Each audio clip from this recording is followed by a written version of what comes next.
Tsaka yun ang kagandahan. Sinampal tayo ng kahirapan sa Pinas. Na kahit tapos ka sa pag-aaral, hindi ibig sabihin makakahanap ka ng work. Yeah. Sa bunutan ko yung bigote mo, Char.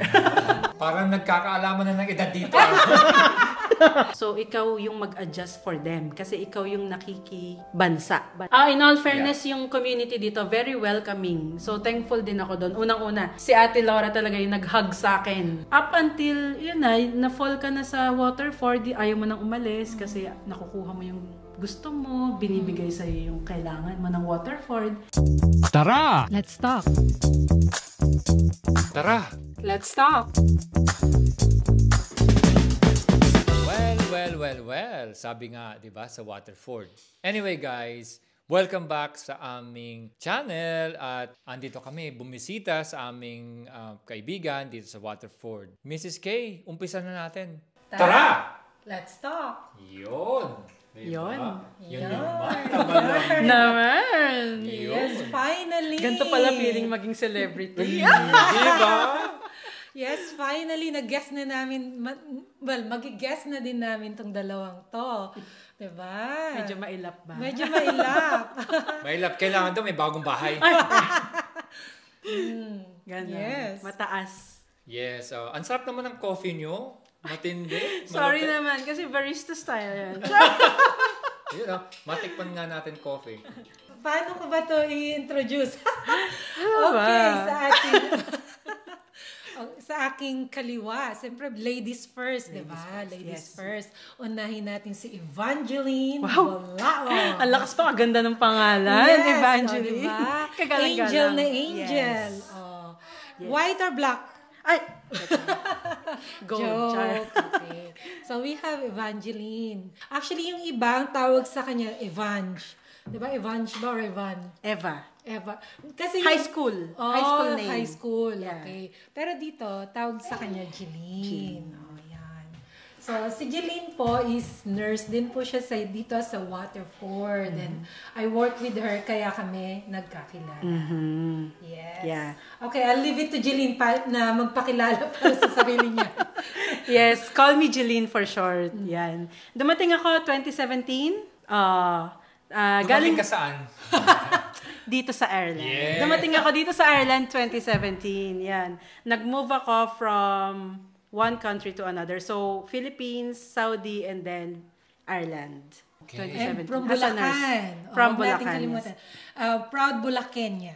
Tagalog. Yes. At sino naman yung katabi mo? Ay, ang poging-pogi. Napaka-pogi. Ayan. My husband, Raniel, or you can call him Rain. He's also a nurse. He works in UPMC at the moment. Yeah. Just recently, I say 2 years, isn't it? 2 years, yeah, that 2 he's a years. nurse. Yeah, kasi napilitan lang siya. Dinala ko siya dito. Walang choice, no? Walang choice. Walang choice. Iniwan niya yung pagiging head nurse niya sa Pinas. Kailangan, Kailangan, kasi sumunod ka, sawa mo ako.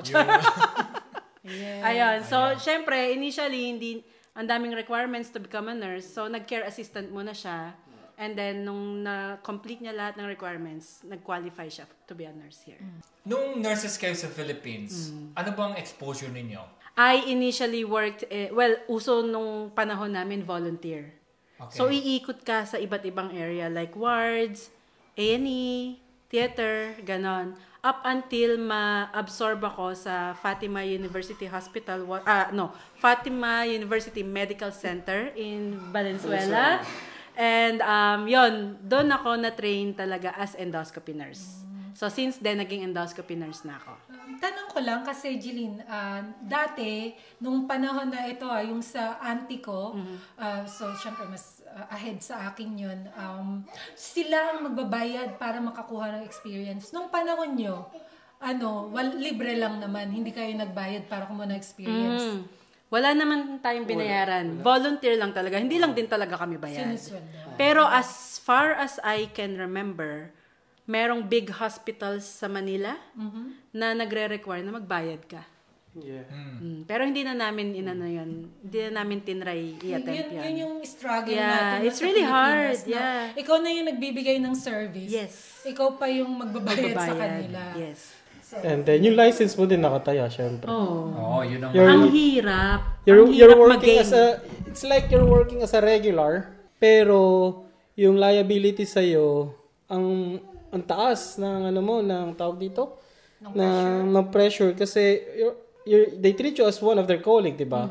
So pero hindi ka sumusweldo. Anything na may magawa ka na mali, sa'yo yung baksak eh. Ikaw yung may fault. So ilang taon mo ginawa yun? Kayo, ilang taon yung ginawa yun? Ako, I think 1 year. 6 months to 1 year ako. Na Nag-volunteer. 6 Para months to 1 makakuha lang ng experience. Yes. Saka ka mapapasok. Kasi sabihin nila, we're hiring. Pero we need experience. But how can we get experience if you will not hire us? Diba? Yeah. So, sobrang hirap. Ang hirap ng mga pinagdaanan namin before. Yan. sa akin naman, pumasok ako sa hospital ng alma mater ko. One of the requirements is mag-volunteer ka para ma-absorb ka. Ilang buwan yun na volunteer ka? Matagal. Dapat siguro 6 mga months din 6 siguro. months to 6 months 1 year. And then after 6 months noon, ang gagawin nila sa iyo is parang on call. On call ang tawag na nila sa iyo at that time. Kumbaga, if there's any like floater na kailangan, ikaw yung tatawagin. Pero Up until nakahanap siya ng proper job as a nurse. Yeah. Which is Inabsorb dialysis ka nurse. nila doon? Or Hindi. Before pa siya. Yeah. I decided to move kasi I needed like a proper job. Kasi after ko ng board, nagtambay muna ako. Na-experience ko paano maging tambay. It's okay, pero I needed something para to pay back para sa parents, sa family. Kailangan ko kumita. Hindi naman ako yung tipo na aasa na lang na binibigyan. Ayoko nung ganun. I'm not that type of person na asa na lang sa napagod ka binibigyan. magpahinga? Napagod siya tumenga. Enjoy siya kasi Wala kang gigising ka ng late, pero as a person, hindi ako ganun eh. Mas sanay ako ng nagtatrabaho. Ayoko nang umasa. Sa totoo lang. And then I guess, syempre nung panahon na yun, sabi mo nga, parang wala kasing bayad eh. So parang teka muna, mag-iisip ka muna, ano bang gagawin kayo? Wala pang bayad. So parang hindi ka talaga may encourage na magtrabaho kagad. That's right. Bale sa Philippines kasi, doon natin makikita na talagang hirap ng, sabihin natin buhay na kahit na professional ka, na kahit tapos ka sa pag-aral, hindi ibig sabihin makakahanap ka ng work. Yeah, True, that's right. true.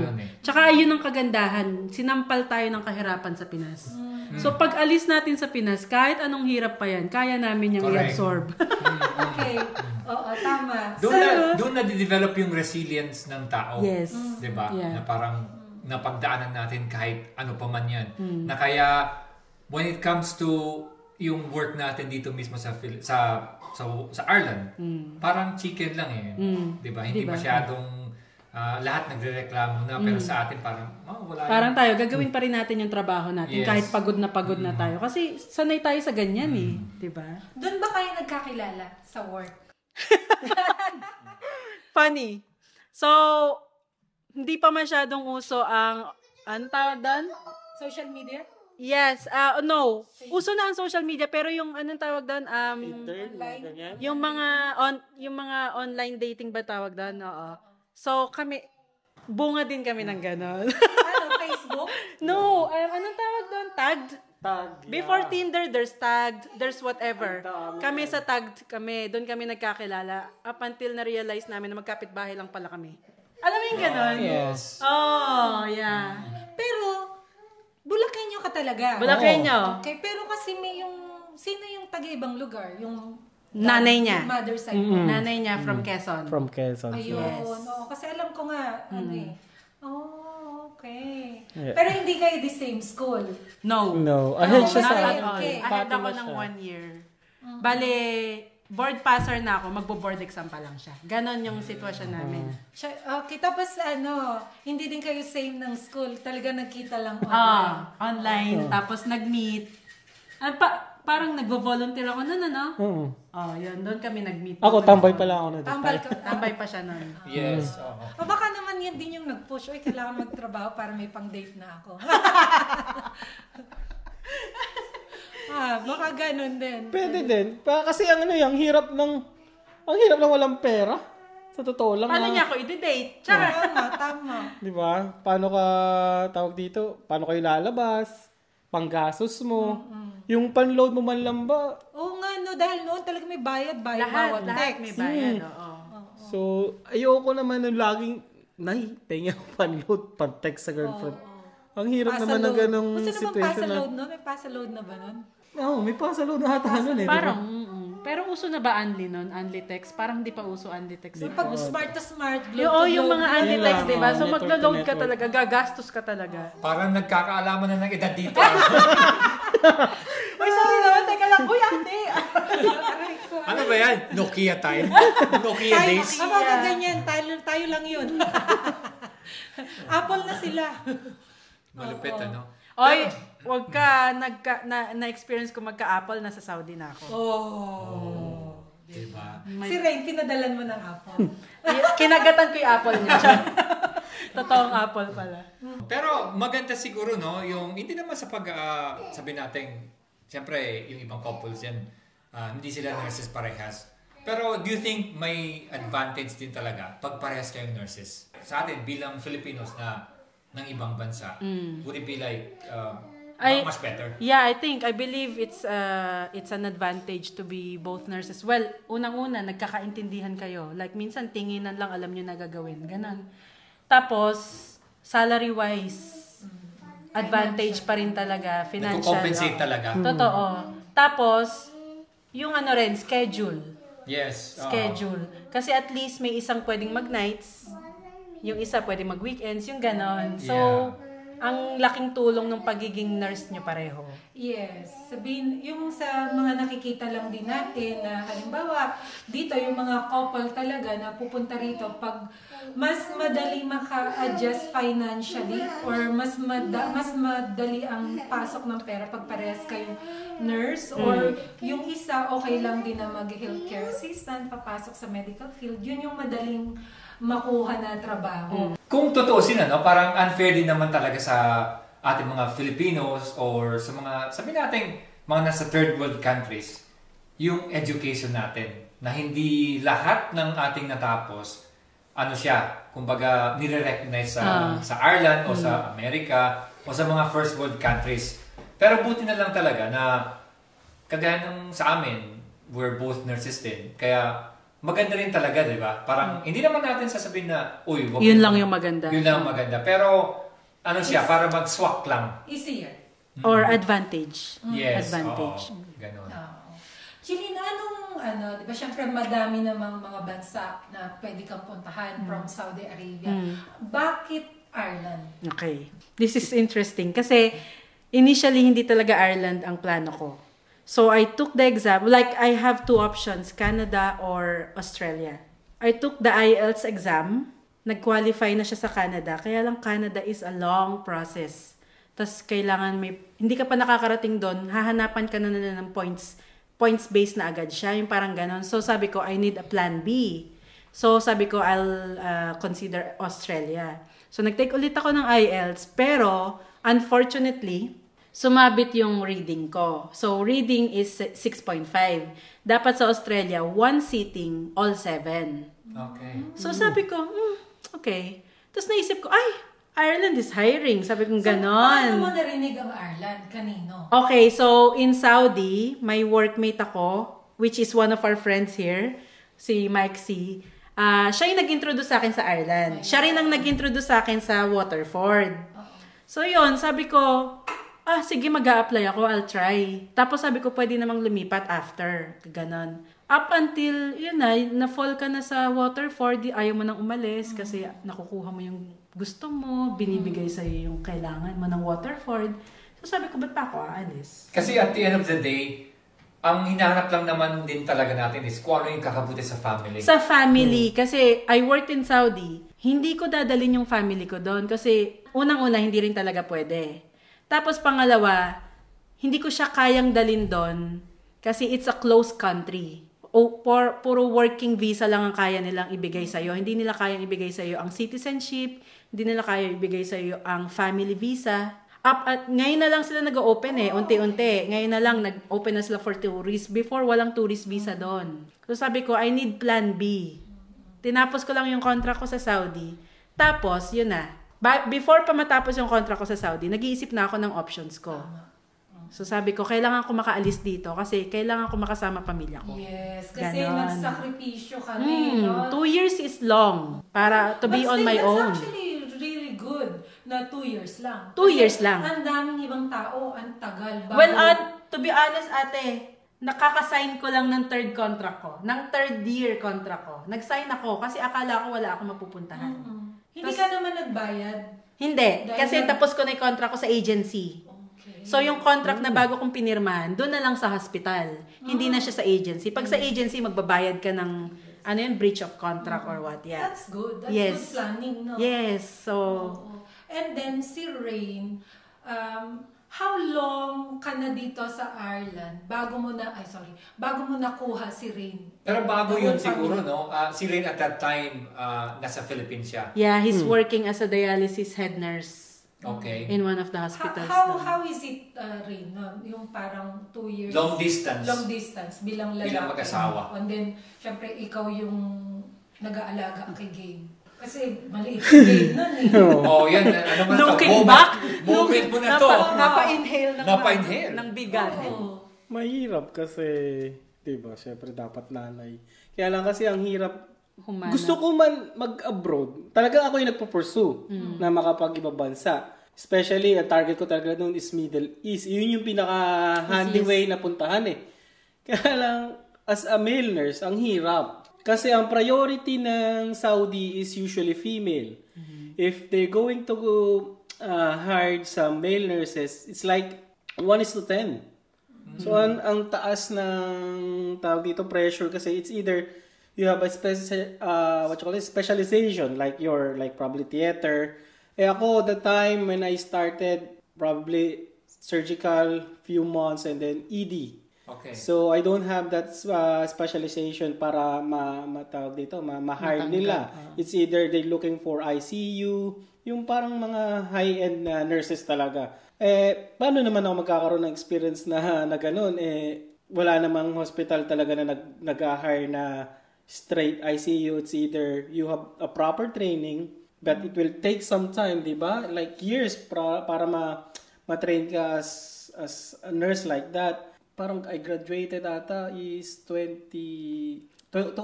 Nag-years na tayo. I graduated somewhere 2009 or 2010. Then I get my license somewhere 2011. I say 2010. And then, the rest are history. But, kasi experience ko, ang hirap maghanap ng trabaho as regular nurse back home. So, it's either volunteer. Mas nauna si Jay. Mas nauna talaga siya. Ako Yung opportunity, mas welcoming sa mga babae. Yeah. Kasi kung balikan lang din natin, tama, yung time nyo kasi na yun, hindi pa open ang Dubai, Abu Dhabi. Or Hindi open na. Open na rin sila, pero Hindi ganon kalakas. oo, mas Saudi pa rin ang nag-hire. And babae pa rin. Kasi sa Saudi, male nurses can only touch male patients. Oh. Pero female nurses can touch either. Yes. So, mas kukuhanin nila ang babae, di ba?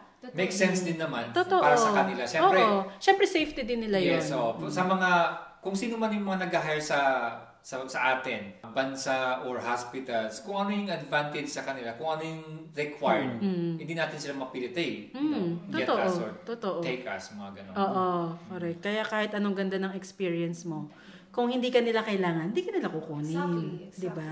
Pero bilang mag-asawa, coming to Ireland, sabihin natin nandito na kayo, or nung pagdating dito sa Ireland, ano may mga adjustments na parang sa tingin niyo parang ginawa ninyo? Nung kinuha ko na sila. Yes, oo. Nahirapan ka ba nung kuhanin siya? Para lang sa mga nanonood natin na yung Visa-wise? gusto nilang kuhanin yung family. Visa-wise, before hindi mahirap. 1 week lang kami naghintay ng visa nila. Bilis, no? Nakakagulat yun kasi sinabi mo sa akin, ate, may visa na! May visa na, di ba? In-expect ko mga 1 to 3 months. Pero no, 1 week lang. 1 week May lang. visa na. Parang Siyempre, sabi- malungkot na yung magulang ko. Parang sabi sa akin yung nag-apply, it will take like 1 month. 1 month or more than. Oo. Sabi nila, Pero depende. tinawagan siya after a week. Andito na yung visa nyo. So, yun. The total adjustment pagdating dito is, syempre, walang katulong.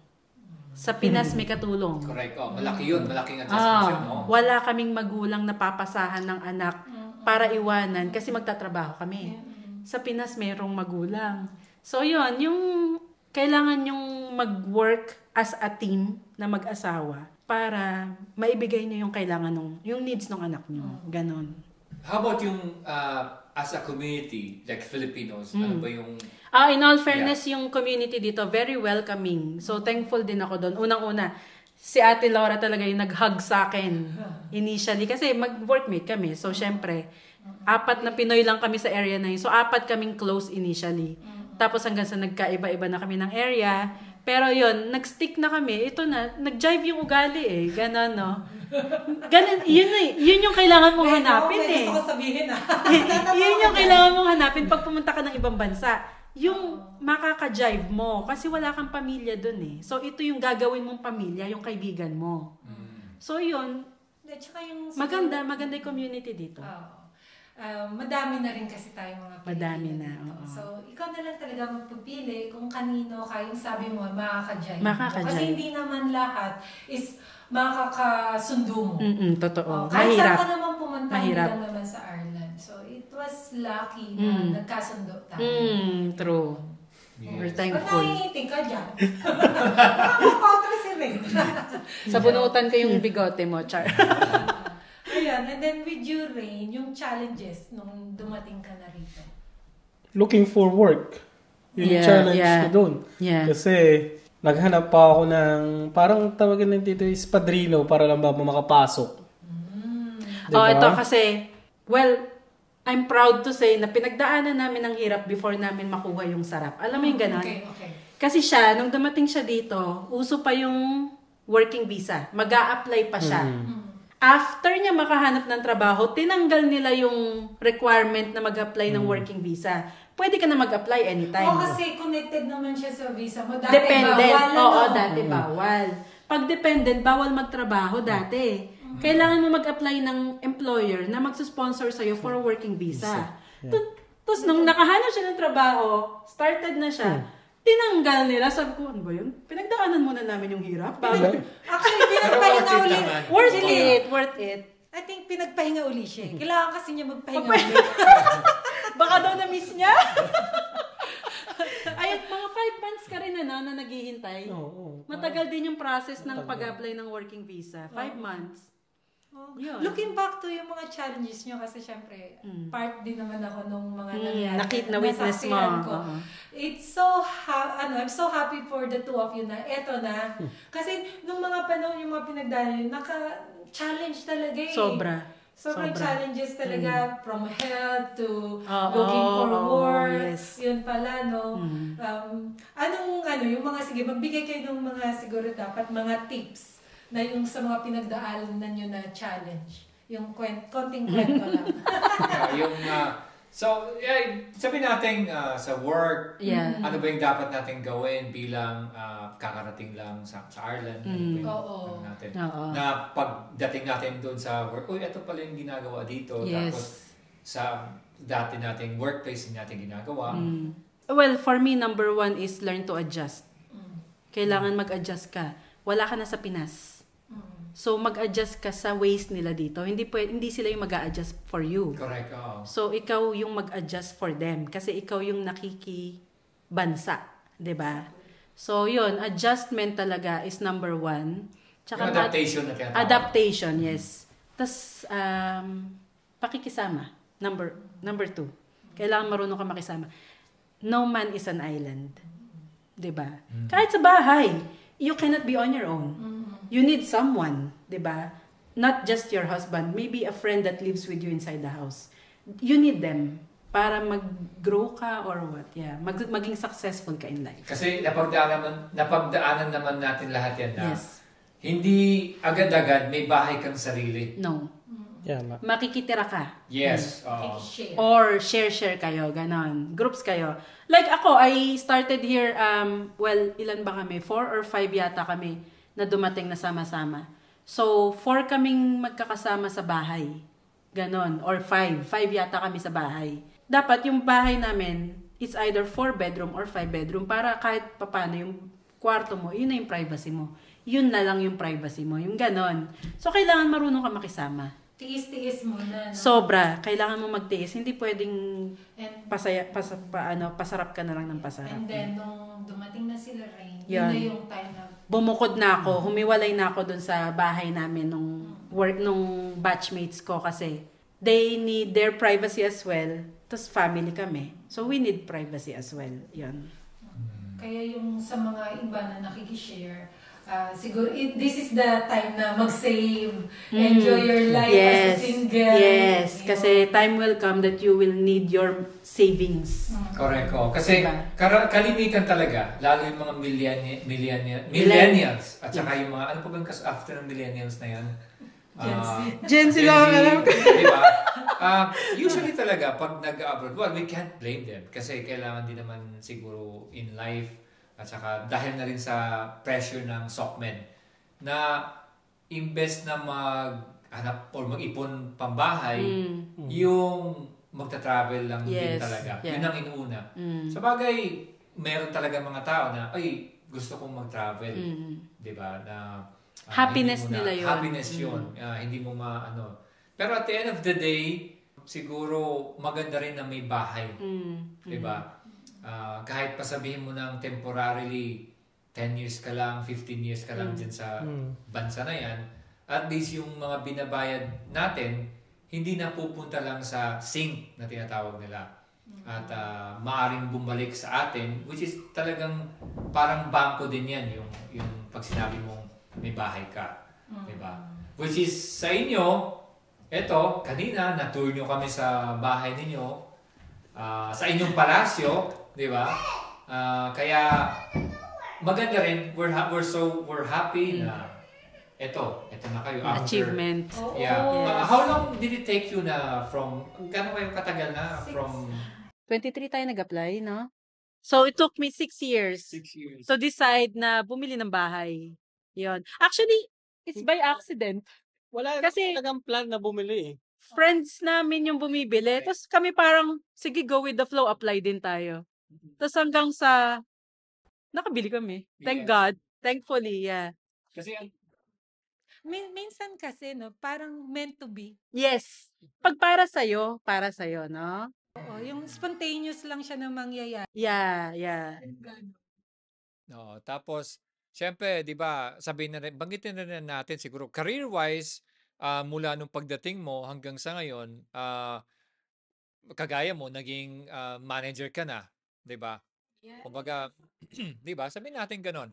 Hindi naman lahat ng mga nurses na dumating dito sa Ireland, sabihin natin na nagiging manager, ganong kabilis, 'di ba? Ano ba yung mga steps na sabihin natin kung aim mo maging manager? Ano ba yung mga tips dun sa mga nag-aim? Well, para sa akin, ako, inaim ko maging manager kasi, ano ko yan bread and butter ko na endoscopy. So, parang kahit nakapikit ako, alam ko yung nangyayari sa endoscopy. So, oo, ganon. So, parang, kailangan, for you to apply to a managerial position, you know the do's and don'ts, the ins and outs of the unit. Hindi pwedeng gusto mo lang kasi gusto mo lang tumaas yung position mo o gusto mo yung sweldo. Hindi pwedeng ganon. Kailangan mo, alam mo yung area mo, oo. Kasi pag pinaglaban mo yung unit mo, kailangan, alam mo yung sinasabi mo. Hindi pwedeng patangay-agos ka lang sa CNM, sa mas higher sa'yo. Doon ka lalamunin nung mas higher sa'yo pag hindi mo alam yung ginagawa mo.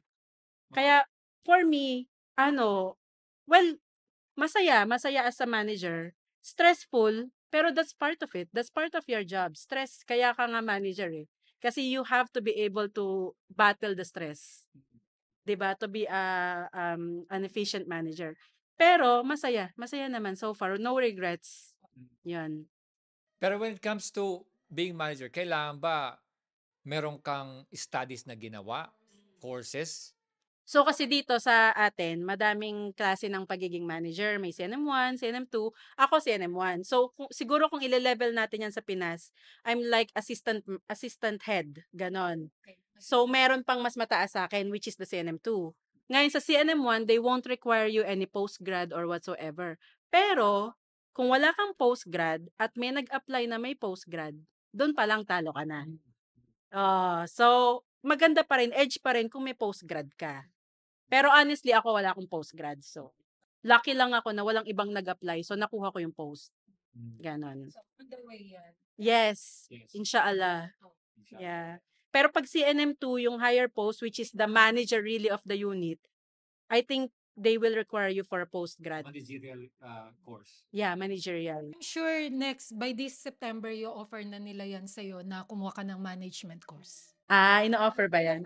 Okay. Okay.